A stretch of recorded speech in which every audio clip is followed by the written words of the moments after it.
સાથે હું છું લુબના ખાન। હવામાન વિભાગ દ્વારા કરાઈ છે આગાહી। રાજ્યમાં આગામી 7 દિવસ વરસાદની આગાહી કરવામાં આવી છે। આજે સાબરકાંઠા, અરવલ્લી, મહીસાગરમાં ભારે વરસાદની આગાહી। તો દાહોદ અને પંચમહાલમાં પણ ભારે વરસાદની આગાહી। આવતીકાલથી 2 દિવસ ભારેથી અતિ ભારે વરસાદની આગાહી છે। આવતીકાલથી સૌરાષ્ટ્રમાં 2 દિવસ ભારે વરસાદની આગાહી। તો સૂરજગઢમાં મોન્સૂન ટ્રફ પસાર થતા ભારે વરસાદની આગાહી કરાઈ છે। અમદાવાદમાં આજે હળવાથી મધ્યમ વરસાદની આગાહી।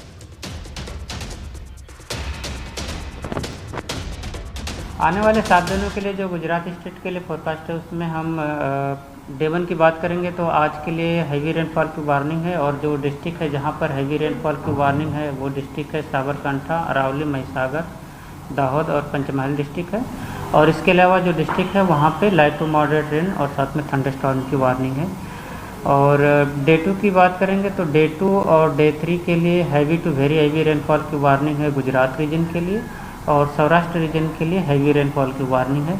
और इसके बाद डे 4 और डे 5 के लिए गुजरात रीजन के लिए हैवी रेनफॉल की वार्निंग है और सौराष्ट्र रीजन के लिए लाइट टू मॉडरेट रेन और साथ में थंडरस्टॉर्म की वार्निंग है।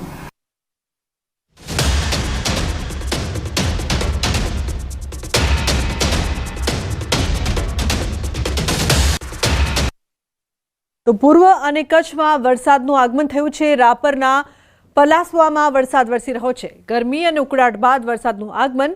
વરસાદ બાદ ગામમાં પાણી વહી નીકળ્યા છે। તો મેહુલ જોડાયા છે ફોન લાઈન પર વધુ માહિતી આપવા માટે। મેહુલ, શું વધુ અપડેટ આ સમગ્ર મામલે? જીલુકના પૂર્વ કચ્છમાં વરસાદનું બપોર બાદ છે તે આગમન થયું હતું, જેમાં રાપર તાલુકાના પલાસવામાં વરસાદ વરસ્યો હતો। તો રાપરના ગાગોદરમાં પણ ધોધમાર વરસાદ છે તે શરૂ થયો હતો। વરસાદથી ગામની જે ગલીઓ છે ત્યાં ભારે પાણી છે તે વહી નીકળ્યા હતા। અતિશય ઉકળાટ અને ગરમી બાદ છે તે આ વરસાદનું આગમન થયું હતું। જી બિલકુલ મેહુલ, આભાર આ સમગ્ર માહિતી બદલ। તો ભાવનગર જિલ્લાના પાલીતાણા સહિત પંથકમાં વાતાવરણમાં આવ્યો છે પલટો। અસહ્ય બફારા બાદ વાતાવરણમાં પલટો આવ્યો છે। પાલીતાણા શહેર તેમજ આજુબાજુના ગ્રામ્ય વિસ્તારમાં ધોધમાર વરસાદ વરસ્યો છે। પાલીતાણાના વીરપુર, જીવાપુર, ડુંગરપુર, આદપુર, જામવાડી, લુવારવાવ, રાજથળી, સેંજળિયા, ઘેટી, સોનપરી, વડાળ, કદમગીરી સહિતના ગ્રામ્ય વિસ્તારમાં વરસાદી માહોલ જોવા મળી રહ્યો છે।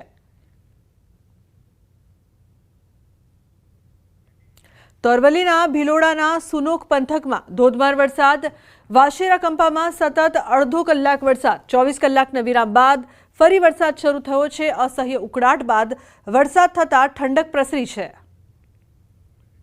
ઉલ્લેખનીય છે કે ગરમીથી લોકોને રાહત મળી છે। અચાનક વાતાવરણમાં પલટો આવ્યો, જે બાદ વરસાદનું આગમન થયું છે। ભિલોડાના સુનોક પંથકમાં ધોધમાર વરસાદ વરસી રહ્યો છે। અનેક વિસ્તારમાં પાણી પણ ભરાયા।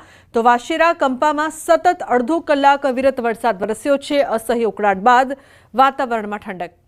બીજી તરફ ગાંધીનગરમાં વરસાદી માહોલ। કાળા ડિબાંગ વાદળો વચ્ચે ધોધમાર વરસાદ। વરસાદના બીજા રાઉન્ડની શરૂઆત થઈ। ગાંધીનગરમાં પણ ધોધમાર વરસાદ વરસી રહ્યો છે। અત્યારે હાલ તમે જોઈ રહ્યા છો કે ગાંધીનગરના સેક્ટર 8, 7 અને 9ના દ્રશ્યો તમે જોઈ રહ્યા છો કે જ્યાં વરસાદ ધોધમાર વરસી રહ્યો હોય તે પ્રકારના દ્રશ્યો જોવા મળી રહ્યા છે। દૂર દૂર સુધી વિઝિબિલિટી જે છે તે પણ ન દેખાતી હોય તે પ્રકારના દ્રશ્યો જોવા મળી રહ્યા છે।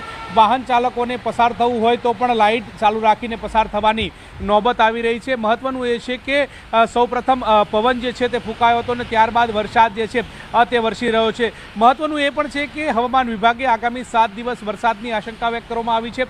ભારેથી અતિ ભારે વરસાદની આશંકા વ્યક્ત કરી છે, જે અંતર્ગત અમદાવાદમાં પણ વરસાદની આશંકા વ્યક્ત કરી છે। ગાંધીનગર સહિતના જે વિસ્તારો જે છે ત્યાં પણ વરસાદની આશંકા વ્યક્ત કરવામાં આવી છે અને જે અંતર્ગતના અત્યારે હાલ તો ગાંધીનગરમાં પણ વરસાદ જે છે તે વરસતો જોવા મળી રહ્યો છે। મહત્વનું એ છે કે આ વરસાદનો બીજો રાઉન્ડ છે। પ્રથમ રાઉન્ડની શરૂઆત હતી ત્યારે ખેડૂતો દ્વારા વાવણી જે છે તે કરી દીધી હતી અને ત્યારબાદ બીજા રાઉન્ડ વરસાદની આશંકા જે છે રાહ જોઈને બેઠા હતા અને તે અંતર્ગત હવે આ બીજા રાઉન્ડ વરસાદની શરૂઆત થઈ ચૂકી છે। અત્યારે હાલ તમે જોઈ રહ્યા છો કે ધોધમાર વરસાદ વરસી રહ્યો છે। લોકો પણ વરસતા વરસાદની અંદર નીકળતા જોવા મળી રહ્યા છે। આ પ્રકારની સ્થિતિ જે છે તે ગાંધીનગરમાં પણ જોવા મળી રહી છે। મહત્વનું એ છે કે હવામાન વિભાગે જે આશંકા વ્યક્ત કરી છે ભારેથી અતિભારે વરસાદની અને તે અંતર્ગત હવે ગાંધીનગરમાં પણ વરસાદ જે છે તેની શરૂઆત થઈ ચૂકી છે। કેમેરા પર્સન અમિત શર્મા સાથે ગૌતમ શ્રીમાળી, ન્યૂઝ 18 ગુજરાતી, ગાંધીનગર। તો સુરેન્દ્રનગર શહેરમાં માનવ મંદિર પાસે આવેલા ચામુંડાપરામાં હજુ પણ પાણીમાં ગરકાવ આ વિસ્તાર જોવા મળી રહ્યો છે. અમુક લોકોના ઘરોમાંથી હજુ સુધી પાણી ઓસર્યા નથી, જેને લઈને સ્થાનિકોમાં ભારે આક્રોશ જોવા મળી રહ્યો છે. મહાનગરપાલિકાની પ્રી મોન્સૂન કામગીરીના દાવા પોકળ સાબિત થઈ રહ્યા હોય તેવા દ્રશ્યો સામે આવી રહ્યા છે. આ વિસ્તારમાં અન્ય પ્રાથમિક સુવિધાનો પણ સદંતર અભાવ જોવા મળી રહ્યો છે. લોકો પોતાના ઘરોમાં કેદ થવા મજબૂર બન્યા છે, કારણ કે પાણી એટલા પુષ્કળ પ્રમાણમાં ભરાયા છે કે નાના બાળકો, મહિલાઓ કે વૃદ્ધો ઘરની બહાર પણ નીકળી શકતા નથી. મેડિકલ ઇમરજન્સી હોય તો એમ્બ્યુલન્સ પણ આ વિસ્તારમાં આવી શકે તેમ નથી. આ વિસ્તારમાં અંદાજે 500થી વધુ લોકો વસવાટ કરે છે. અનેક રજૂઆતો છતાં તંત્ર આંખ આડા કાન કરી રહ્યું હોય તેવા સ્થાનિકોનો આક્ષેપ. અમારે અહીંયા પાણીની સુવિધા નથી, ગટરની સુવિધા નથી, તો અમારે શું કરવાનું? દર વર્ષે આ ચોમાસું આવે છે અને આવી જ રીતે પાણી ભરાયેલું રહે છે. જ્યારે લોકો માંદા પડે છે તો દવાખાને કેમ લઈ જવા, અને બાળકોને નિશાળે જવામાં પણ તકલીફ પડે છે. અમારે વર્ષોથી કઈક વર્ષો વ્યાઈ ગયા, નથી રોડની સગવડ, નથી પાણીની સગવડ. હાલવાનો રસ્તો અમારો હતો એ બંધ કર્યો, છતાં ક્યાંય હાલવાનું નથી. આ વરસાદના હિસાબે બધે પાણી ભરાઈ ગયા, માણસ ઘરમાં પાણી ગરી ગયા. ચોમાસાના હિસાબે આ પાણી ભરાઈ રહેશે, કોઈ હાલવા ચાલવાનો કોઈ રસ્તો જ નથી. એક જ રસ્તો છે, નથી કોઈ એમ્બ્યુલન્સ આવે એવું બાળકોને નિશાળે જવામાં તકલીફ પડે છે. તો પાક વળતર મુદ્દે કોંગ્રેસે સરકાર પર તીખા પ્રહાર કર્યા. નૌશાદ સોલંકીએ જણાવ્યું કે સરકાર ભેદભાવથી સહાય ચૂકવે છે અને નવા પેકેજમાં અનેક પાકોને બહાર રાખ્યા છે. ગયા વર્ષના નુકસાન માટે હવે પુરાવા માંગવાનો વિરોધ કર્યો. સુરેન્દ્રનગરમાં 1.68 લાખથી વધુ અરજીઓ થઈ, છતાં પણ સહાય નહીં મળવાનો આરોપ લગાવ્યો છે. આ ઉપરાંત કોંગ્રેસે સુરેન્દ્રનગરમાં સોમવારે ધરણા પ્રદર્શન કરવાની ચીમકી પણ ઉચ્ચારી છે. ઓક્ટોબર એન્ડની અંદર 2024 ઓક્ટોબર એન્ડમાં જે ખેડૂતે અરજી કરી હતી એ ઓક્ટોબરનું નુકસાન થયું એમાં આવી જ ગયું હોય. હવે એને ફરીથી ઓક્ટોબરમાં નુકસાન થયું એવું એને સાબિત કરવાનું કે મારે ગયા વર્ષે ઓક્ટોબરમાં મારે નુકસાન થયું હતું. અને એથી પણ વિશેષ એ ખેડૂતે પોતાના ફોટોગ્રાફ્સ આપવાના નુકસાનીના. હવે ગયા વર્ષના ફોટોગ્રાફ્સ ક્યાંથી લાવે એ લોકો? જેને ચૂકવવું હોય એને ચૂકવે અને જેને ન ચૂકવવું હોય એને ન ચૂકવી શકે. એ પ્રકારની ભેદભાવ કરી ખેડૂતોને છેતરણી કરવા માટેની. તો દાહોદમાં વિદ્યાર્થીઓ પાસે કામ કરાવતો વિડીયો વાયરલ થયો છે. લીમ ડાબરાની પ્રાથમિક શાળાનો આ વિડીયો છે. બાળકો પાસે કામ કરાવતો વિડીયો વાયરલ થયો. જિલ્લામાં શિક્ષણ વ્યવસ્થા પર ઉઠ્યા છે સવાલો. વિડીયો વાયરલ થતા વાલીઓમાં રોષ પણ જોવા મળી રહ્યો છે. તો વિડીયોમાં જોવા મળી રહ્યું છે કે કઈ રીતે બાળકો પાસે કામ કરાવવામાં આવી રહ્યું છે. આ વિડીયો વાયરલ થતા વાલીઓ છે તે રોષે ભરાયા છે અને આ પ્રકારની કામગીરી ન ચલાવી લેવાય તેવો સવાલ તેઓ કરી રહ્યા છે, કારણ કે બાળકો ભણવા જાય છે, આવી રીતે કામ કરવા નહીં. સૌરભ જોડાયા છે ફોન લાઈન પર વધુ માહિતી આપવા માટે. સૌરભ, શું છે સમગ્ર ઘટના, શું વધુ અપડેટ આ મામલે? જી બિલકુલ કહી શકાય કે જે અત્યારે વાલીઓ દ્વારા જે શાળામાં બાળકોને ભણવા માટે મોકલતા હોય છે, પરંતુ અહીંયા તો કંઈક અલગ જ દ્રશ્યો જોવાઈ રહ્યા છે, જેમાં શિક્ષકો બાળકો પાસે કામ કરાવતા હોય તેવા વિડીયો સામે આવી રહ્યા છે. શું આદિવાસી વિસ્તારના જે બાળકોને આ શિક્ષણની વાસ્તવિકતા છે? દાહોદના જે લીમ ડાબરા મુખ્ય પ્રાથમિક શાળાના જે આ તસવીરો સામે આવી હતી અને અહીં અભ્યાસ કરતા બાળકોને શિક્ષકો દ્વારા ઉભા રાખી અને સાફપણે કામ કરાવતા હોય તેવું સ્પષ્ટ જોવાઈ રહ્યું છે, જેમાં શાળાના પરિસરમાં વરસાદના પાણીના ખાબોચિયા પડી જતા વિદ્યાર્થીઓ પાસે ઈટાળા ઉપાડવાળી અને ત્યાં ખાબોચિયામાં ભરાવવાનો પ્રયાસ શિક્ષકો દ્વારા કરવામાં આવી રહ્યો છે. આ દ્રશ્યોએ સવાલ ઉભા કરી રહ્યા છે કે શું આદિવાસી વિસ્તારના બાળકોને ગુણવત્તાયુક્ત સંયુક્તનું જે શિક્ષણ મળી રહ્યું છે? સવાલ એટલે ઉભા થઈ રહ્યા છે કારણ કે લીમ ડાબરાની જે આ શાળાના બાળકોને ભણવાની જગ્યાએ તેમની પાસે મજૂરી કામ કરાવતા હોય તેવું લાગી રહ્યું છે, અને શું આ બાળકોના ભવિષ્ય સાથે ચેડા નથી તેવું વાલીઓ સવાલ ઉભા કરી રહ્યા છે. ત્યારે શિક્ષણ અધિકારી આના પર કેવા પગલાં લેશે તેવું હાલ વાલીઓ પૂછી રહ્યા છે. જી બિલકુલ સૌરભ, આભાર સમગ્ર માહિતી બદલ. દિલ્હીના સદર બજાર માર્કેટમાં એક બિલ્ડિંગમાં ભીષણ આગ લાગી છે. બિલ્ડિંગમાં લાગેલી આગ એક દુકાનમાં લાગી. બપોરે 4 વાગ્યાની આસપાસ આ સમગ્ર ઘટના બની હતી. આગની ઘટનાને લઈને માર્કેટમાં દોડધામ મચી ગઈ છે. આગના કારણે વીજ પુરવઠો પણ બંધ કરવાની ફરજ પડી હતી. જોકે ફાયર વિભાગની 22 ગાડીઓ ઘટના સ્થળે પહોંચી આગ પર કાબુ મેળવવા પ્રયાસ શરૂ કર્યા છે. આગ કેવી રીતે લાગી તે જાણી શકાયું નથી. હાલ કોઈ જાનહાનિની ખબર નથી. બનાસકાંઠાના રાજસ્થાનના હિલ સ્ટેશન માઉન્ટ આબુમાં રીંછના ઝુંડની લટાર જોવા મળી છે. દહાડે દીવે ગુરુ શિખર માર્ગ પર જાહેર માર્ગ પર રીંછ પરિવારની લટાર જોવા મળી છે. કચરાના ઢગલામાં ખોરાક શોધતું રીંછનું ઝુંડ કેમેરામાં કેદ થયું છે. જાહેર માર્ગ પર રીંછના ઝુંડને જોતા લોકોમાં અચરજ જોવા મળી રહી. તો માઉન્ટ આબુમાં રીંછની લટાર છે તે કેમેરામાં કેદ થઈ હતી. ઉલ્લેખનીય છે કે રીંછ પરિવાર લટાર મારવા આવ્યું હતું અને ખોરાકની શોધમાં ત્યાં ફરતું જોવા મળ્યું હતું. લોકોની ભીડ વચ્ચે રીંછ ફરતા નજરે પડ્યા. વડોદરાના ડભોઈ તાલુકાના નંદેરિયા ગામમાં પ્રવેશવાના મુખ્ય માર્ગનો જૂનો બ્રિજ ધરાશાયી થઈ ગયો છે, જેના કારણે ગામના લોકોને અવરજવર માટે ભારે હાલાકી પડી રહી છે. જર્જરિત અને બિસ્માર બ્રિજને અગાઉ વર્ષ 2023માં કામચલાઉ રિપેર કરાયો હતો. તાજેતરમાં ભારે વરસાદના કારણે બ્રિજ ધરાશાયી થઈ જતા મુખ્ય માર્ગ પરનો વાહન વ્યવહાર બંધ થયો છે. ગ્રામજનો અને વિદ્યાર્થીઓને 7 કિલોમીટર ફરી ચાંદોદ અને ડભોઈ અવરજવર કરવા ફરજ પડી રહી છે. હાલ સ્થાનિકો ટકાઉ અને મજબૂત પુલ બનાવવાની માંગ કરી રહ્યા છે. જે મુખ્ય માર્ગ છે અને ગ્રામજનોને ફરીને ચાણોદ કે એના માટે જવું પડે છે. આ પુલને નવેસરથી તૈયાર કરે અને રાબેતા મુજબ ગ્રામજનોને અગવડ ના પડે એટલા માટે આ પુલને નવેસરથી તૈયાર કરે. આવવામાં ગામવાળાનો આવવામાં તકલીફ પડે છે, થોડુંક દૂર ફરીને આવવું પડે છે. ન્યૂઝ 18 ગુજરાતીના અહેવાલની ધારદાર અસર. તંત્ર દ્વારા ડાકોર જવાના 3 રસ્તા પાસે ડાયવર્ઝન અંગેનું બોર્ડ લગાડવામાં આવ્યું છે. ઉલ્લેખનીય છે કે સેવાલિયા મહીસાગર નદી ઉપર આવેલા બ્રિજ બંધ કરવામાં આવ્યા બાદ તંત્ર દ્વારા કોઈ સૂચક બોર્ડ નહીં મૂકવામાં આવતા વાહન ચાલકો અટવાઈ રહ્યા હતા. વાહન ચાલકો બ્રિજ સુધી પહોંચ્યા બાદ બ્રિજ બંધ હોવાની જાણ થતી હતી, જેથી વાહન ચાલકોને ધક્કો ખાવો પડતો હતો. આ અંગે ન્યૂઝ 18 ગુજરાતીએ અહેવાલ પ્રસારિત કર્યો હતો. ત્યારબાદ તંત્ર દ્વારા ડાકોર જવાના 3 રસ્તા પાસે ડાયવર્ઝન અંગેનું બોર્ડ લગાડવામાં આવ્યું છે.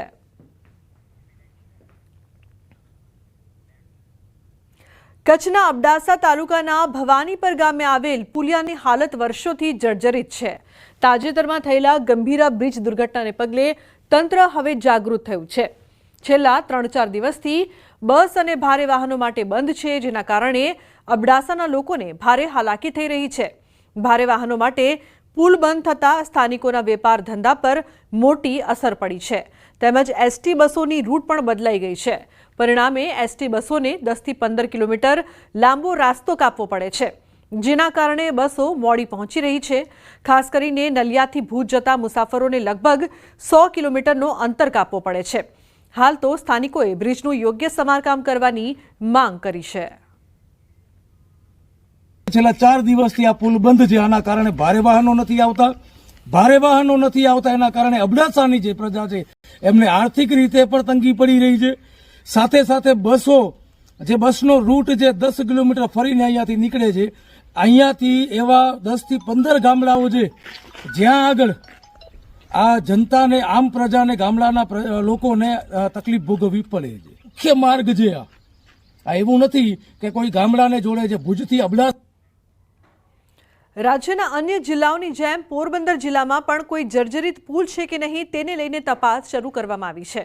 આ તપાસ દરમિયાન પોરબંદર શહેરના લકડી બંદરથી બંદરને જોડતો 67 વર્ષ જૂનો આ બ્રિજ આટલા વર્ષો સુધી કાર્યરત હતો, પરંતુ ગંભીર અકસ્માત બાદ હવે તંત્ર આ પુલ જર્જરિત લાગતા વાહન વ્યવહાર માટે બંધ કરવામાં આવ્યો છે.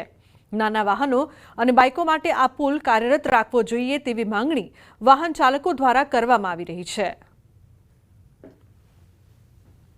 અમારે આ 7 કિલોમીટર થાય, ફરીને જાય ને તો 7 કિલોમીટર થાય. આ અમારે બાજુમાં પડે. હવે આખું ફરીને જાય એટલે કેટલી તકલીફ પડે. આ તો ઇમરજન્સી કેસ હોય તો કઈ રીતના કરવું અમારે? અહીંયાથી કંઈક આવાસમાં જાઉં છું. આજે મારે રસ્તો બંધ છે, 5 કિલોમીટર ફરીને જવું પડે છે, તો અમને થોડીક તકલીફ પડે. એના માટે નાના વાહન માટે ચાલુ કરી દે તો સારું. તો સુરતના તરસાડી વિસ્તારમાંથી જુગારધામ ઝડપાયું છે. કોસંબા પોલીસે બાતમીના આધારે રેડ કરી હતી. તરસાડી નગર ભાજપના ઉપપ્રમુખ પણ જુગાર રમતા ઝડપાયા. કુંવરદાથી કીમ જવાના માર્ગ પર સિમેન્ટના ગોડાઉનમાં પતરાના શેડમાં ચાલતું હતું આ જુગારધામ. કોસંબા પોલીસે નવજુગારીને લાખોના મુદ્દામાલ સાથે ઝડપી પાડ્યા. પોલીસના હાથે ઝડપાયેલા 9 પૈકી 2 ભાજપના હોદ્દેદાર અને 1 ગી કોસંબા મર્કેન્ટાઇલ કોઓપરેટિવ બેંકનો ડિરેક્ટર છે. સંજય પરમાર તરસાડી નગર સંગઠનનો ઉપપ્રમુખ, જ્યારે દિગ્વિજય અટોદરિયા તરસાડી નગર શક્તિ કેન્દ્રનો સંયોજક છે. તો મહેન્દ્ર રામાણી ઘી કોસંબા મર્કેન્ટાઇલ કોઓપરેટિવ બેંકનો ડિરેક્ટર છે. હાલ તો પોલીસે આરોપીઓ પાસેથી 2.32 લાખ રોકડા, 10 મોબાઈલ મળી 6 લાખથી વધુનો મુદ્દામાલ કબજે કર્યો છે.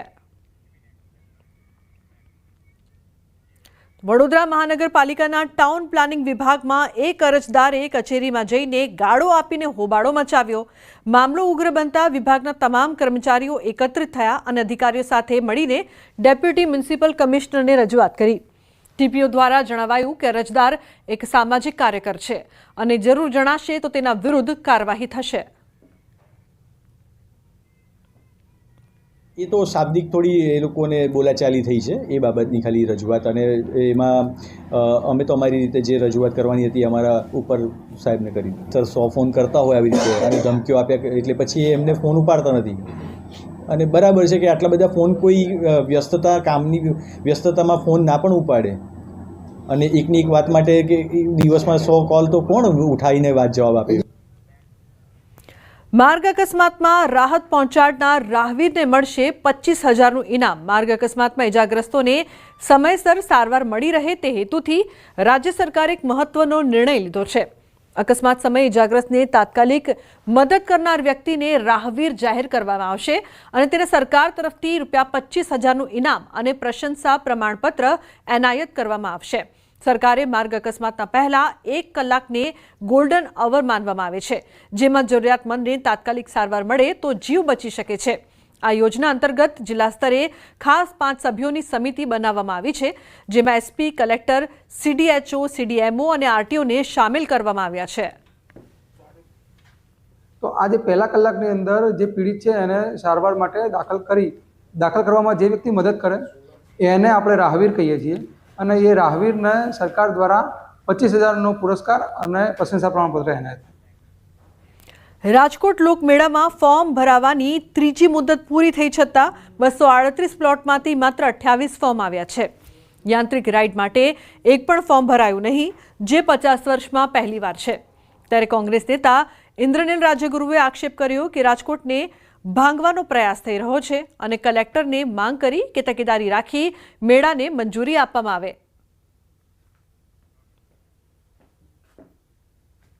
શું બધા રાજકોટના પ્રતિનિધિઓ નપાણિયા છે કે સરકારી તંત્ર જે ઈચ્છે તે કરે અને રાજકોટની ગરિમા માટે તમે કાંઈ ન કરો? એવા નપાણિયા લોકોને ભાજપના સિમ્બોલ ઉપર તમે ચૂંટીને મોકલા છે કે નહીં, એવો લોકોએ આમાં વિચાર કરવો રહ્યો.